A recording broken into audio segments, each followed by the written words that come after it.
But I don't had all kind of jobs, man. My uncle hired me for a professional drug dealing job. Oh, professional.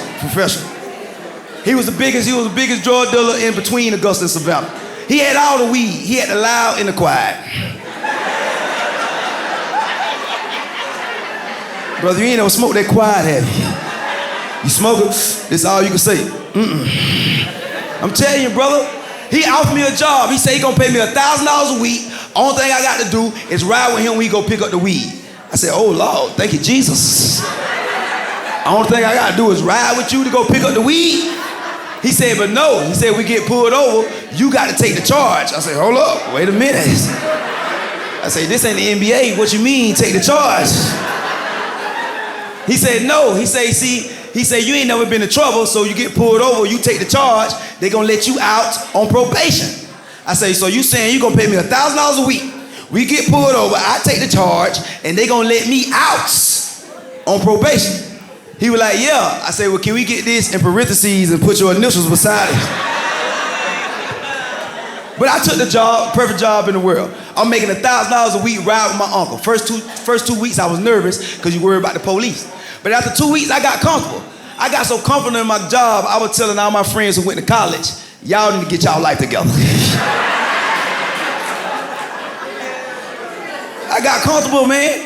By the 5th week, I'm laying back in the car like it's a Cadillac. Even though it was a Buick LeSabre, I would rise. And my uncle, he used to drive like this too. So for a whole year, ain't nothing happened. This is the best job in the world. I'm getting paid $1,000 a week cash money. So one day, my uncle, he used to drive like this. All of a sudden, he humped over the steering wheel. I said, if you got gas, just pull over and go to the bathroom.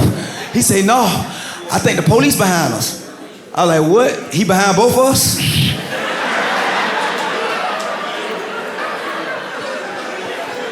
He was like, nephew, don't punk out on me now. You know what time it is. I said, yeah, it's 4 o'clock. That's what time it is.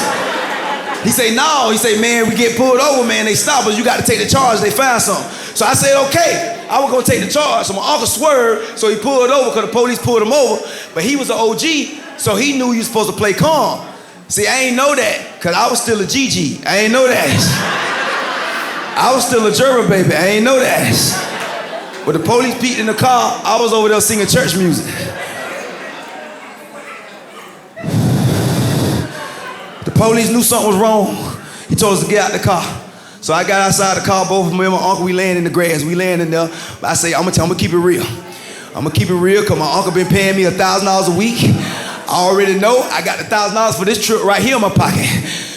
So the police, he went to the trunk because you know you can smell the weed. He opened the trunk. As soon as I heard the trunk go, I had a slight stroke right there on the side of the road.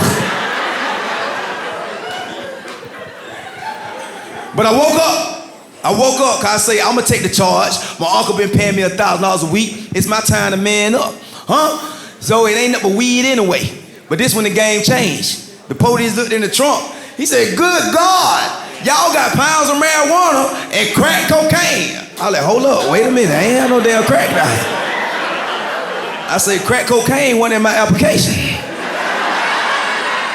So my uncle gonna look at me, I looked at him, but I said, I'm gonna still take the charge, because even though crack cocaine in the trunk, it's my first time they gonna let me out on probation. But this when the game changed. The police looked in there, he said, whoever on this is, they gonna at least do 10 years in prison. I said, oh, wait a minute. Whoa. So I went in my pocket and grabbed $1,000 he paid me for that trip. And I slid it back over to him like that.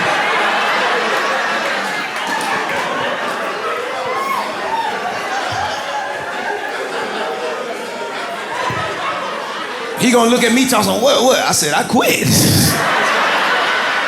So the police told us to stand up and leave the car. So I stood up, brushing the grass off me, but I was hopping like a free man, because I know I don't even work for that company over there no more.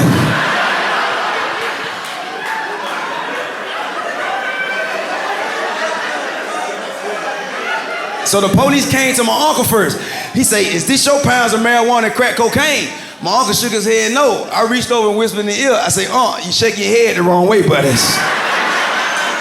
So he asked me, he said, is this your pounds of marijuana and crack cocaine? I said, I swear to God on Jesus. I said, these ain't even my shoes.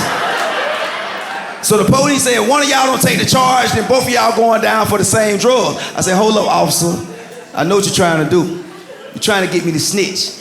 I said, this my uncle. We got the same blood. Well, he my uncle on my mama's side, we ain't my uncle on my daddy's side.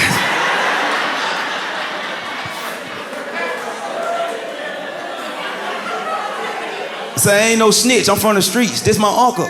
So you're not finna get me to snitch on my uncle. I said, but one thing I know for sure, it ain't mine.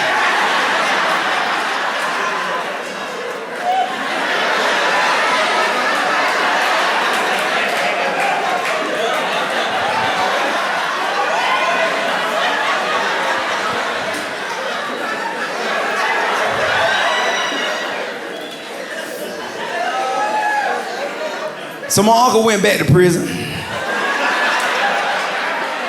I got back to the hood, all my cousins telling me, dang, Wayne, you could have rolled for Unc. You could have laid down for a year. You weren't gonna do much but a year. You could have laid down for a year. I say, first of all, I ain't that damn sleepy.